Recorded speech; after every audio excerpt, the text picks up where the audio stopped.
Sir आमच्याकडं member होण्यासाठी वयाची अट जी आहे ते 18 ते 25 आहे. तर तुम्हाला पण आम्ही प्रोजेक्टसाठी मेंबर केला असता. इतके सगळे प्रोजेक्ट तुमच्याकडे आहेत सर. सर तुम्ही सांगितलं की 5 लाख लोकांना आम्ही रोजगार देणार आहोत.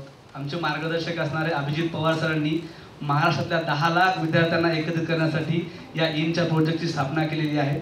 आम्ही एक प्रयोग केला आहे की जे ॲग्रिकल्चर वेस्ट आहे म्हणजे सोयाबीन कुटार, cotton waste, wheat waste, rice straw आणि हे कॉर्पोरेशनचं हे म्युन्सिपल वेस्ट यातलं प्लॅस्टिक काढून टाकलं तर याच्यापासून पॅलेट तयार केल्या वड्या माझ्या घरी आहे. आणि आता आपल्या भागात विदर्भात 12 उद्योग सुरू करायला लावले मुलांना आणि आम्ही या पॅलेट तयार करतो. आणि IIT मध्ये गोंधळेकर नावाचे आपले इंजिनियर आहेत IITचे, त्यांनी किर्लोस्कर पुण्याला प्रयोग करतात, त्यांना आम्ही नेहमी मदत करतो. त्यांनी एक नवीन मशीन तयार केली आणि अशा 12 मशीन मी बेरोजगार मुलांना दिल्या आपल्या खेड्यात. सर तुम्ही येण्याच्या पूर्वी आम्ही काही चर्चा केली होती. सगळ्यांच्या मनातला एक प्रश्न आहे, मी थेटपणे विचारतो आणि आम्ही काही त्याची बातमी वगैरे छापणार नाही, ते घरापर्यंत तुमच्या जाणार पण नाही. सर एक विषय असा होता की तुम्हाला हेमा मालिनी हिरोईन म्हणून खूप आवडायच्या. ज्यावेळेस ते उपाध्यक्ष झाल्या तेव्हा तुमच्या त्या बाजूला बसायच्या तेव्हा तुम्हाला खूप छान वाटायचं. असे अनेक विषय आहेत. सर कॉलेजमध्ये असताना तुम्हाला मित्र खूप होते पण मैत्रिणी होत्या का? हेमा मालिनीची गंमत सांगतो, त्या म्हातारा झाल्या म्हणा.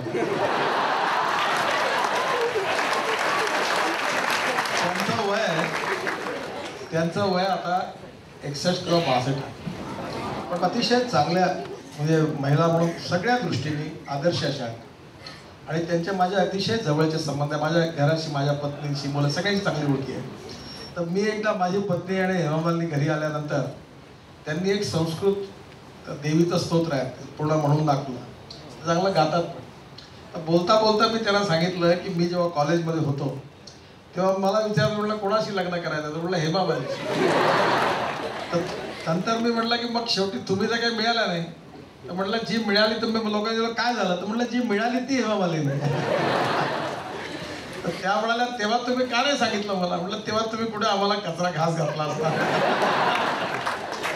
त्याच्यामुळे असं आहे, गमतीचा भाग आहे. पण हेमा मालिनी फार आदर्श आहेत. त्या अतिशय चांगला अभ्यास आहे, अतिशय देवभक्त आहेत, संस्कृतचे अतिशय चांगले उच्चार आहेत त्यांच्या ह्याच्यावर त्यांनी केलं आणि देवाच्या भक्त आहेत आणि सर्व दृष्टीने चारित्र्याने, स्वभावाने डाऊन टू अर्थ आहेत आणि अतिशय चांगल्या वागणाऱ्या सुसंस्कृत अशा महिला आहेत. पण मी तुम्हाला सांगतो की मला आता आम्ही जे भंडारा जिल्ह्यामध्ये आपले जे विणकर आहेत ना ते खादीवर कोस्यावर चालणाऱ्या साड्या विणतात. ते प्रकल्पाला मी मदत करतो.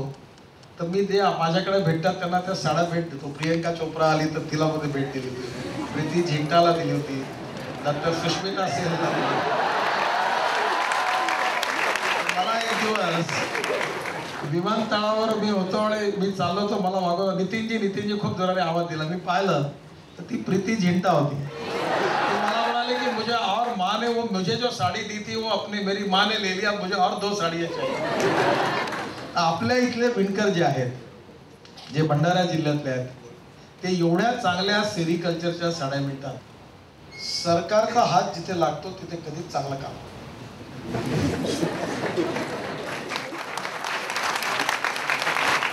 आम्ही जेव्हा विद्यार्थी होतो तेव्हा जिल्हा परिषद आणि महानगरपालिका शाळेत सगळेजण चांगले मुलं मेरिटमध्ये यायचे, हुशारामध्ये जायचे.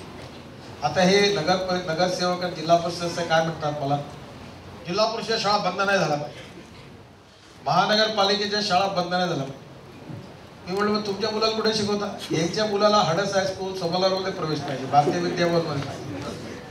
आणि आम्हाला सांगतात त्या आता ऑटो रिक्षा चालवणारा मुलगा म्हणतो मला भारतीय विद्याभवनमध्ये प्रवेश पाहिजे. आणि म्हणून मी तुम्हाला गोष्ट सांगतो की आता चॅरिटेबल ट्रस्टमध्ये चांगले इंजिनिअरिंग कॉलेज आले. आपल्या सरकारी इंजिनिअरिंग कॉलेजपेक्षा नागपुरातले प्रायव्हेट इंजिनिअरिंग कॉलेजमध्ये जास्त फॅसिलिटीज आहेत. त्याच्यामुळे समाजामध्ये चॅरिटेबल ट्रस्टचे हॉस्पिटल्स उभे झाले. तेव्हा समाजाने समाजाकरता आता आपल्या व्यवस्था उभ्या केल्या पाहिजे. तुम्ही चांगले लोक शोधत नाही. तुम्ही जेव्हा निवडणुका येतात तर कोणाही पार्टीला मत द्या, पण काम करणाऱ्या माणसाला मत द्या. तो लोकांची सेवा करतो, तो प्रामाणिक आहे, जो विकासाचं काम करतो, तो लोकांना रोजगार देतो, जो चांगला हॉस्पिटल चालवतो, तो चांगला दवाखाना, त्याच्या मागे उभे राहा. त्याने यायच्या पत्नीला तिकीट द्या, मग याच्या मुलाला तिकीट द्या, मग याच्या ड्रायव्हरला तिकीट द्या, तेच ते घरात. आणि पुन्हा आले की बाबासाहेब आंबेडकर, महात्मा फुले, शाहू महाराज म्हणून तेच भाषण देतात. तुम्ही चांगले नेते निवडा कुणाही पक्षातले. सर तुमची ही धडपड अशीच कायम ठेवा. ही सगळी मुलं तुमच्या पाठीमागे आहेत सर तुमच्या या धडपडीत. आणि ही उच्चशिक्षित आणि वेगळ्या विचाराने प्रेरित झालेली मुलं आहेत. ही चांगली काम करतात त्या सगळ्यांच्या आणि पाठीमागे. जे वाईट असेल अन्याय का ते उकळून फेका. काही चिंता करू नका.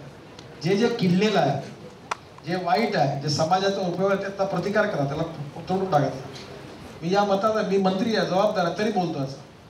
त्याचं कारण न्याय मिळाला पाहिजे. न्याय नसेल मिळत तर ती व्यवस्था, मी लोकांना हिला तोडा व्यवस्था. असा कसा न्याय मिळत नाही. राज्य तुमचा, अधिकार तुमचा, सरकार तुमचा, तुम्हाला अधिकार मिळालाच नाही.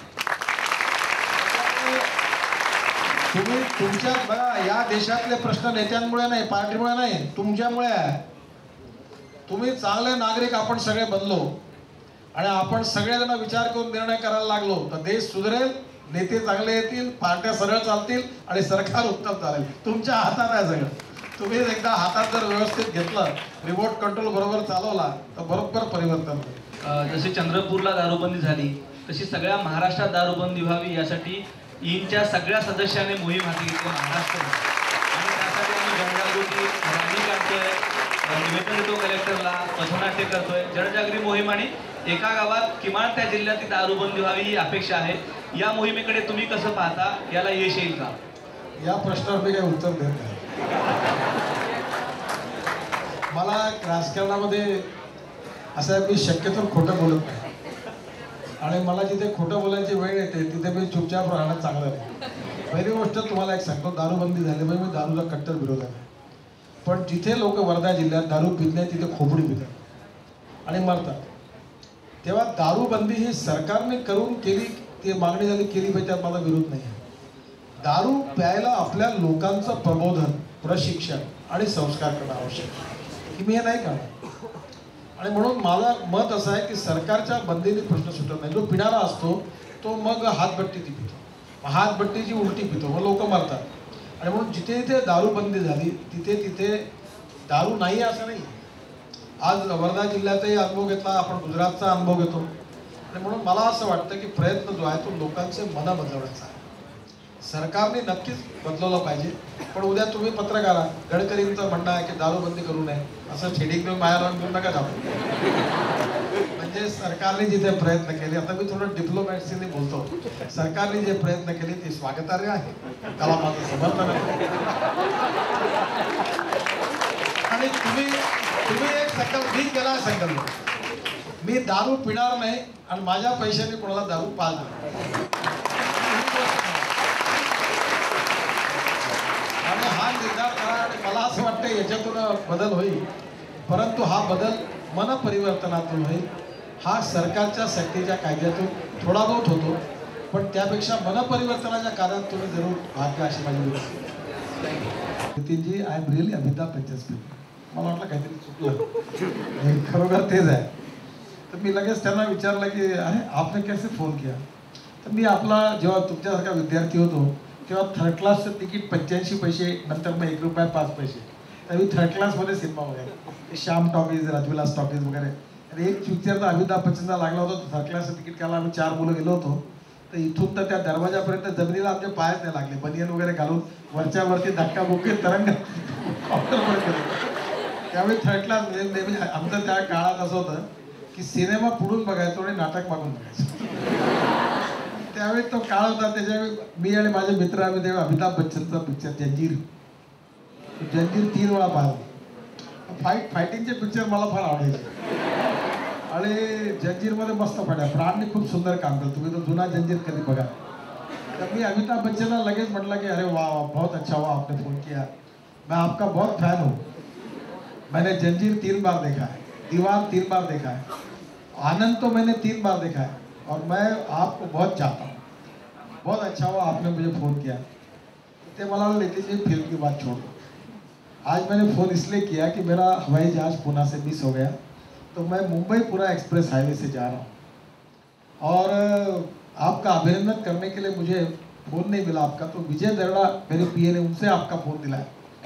मैं आपको इसलिए फ़ोन कर रहा हूँ कि मैं बहुत खुश हूँ और हिंदुस्तान में ऐसा रोड देखकर मुझे बहुत खुशी, इसलिए आपका अभिनंदन करने के लिए फ़ोन किया। त्यांच्या डोक्यात रोड होता आणि माझ्या डोक्यात फायटिंग होती। मी लगेच त्यांना म्हणलं वो रोड का तो बात ठीक है पर वो आपको मैं बहुत चाहता हूँ।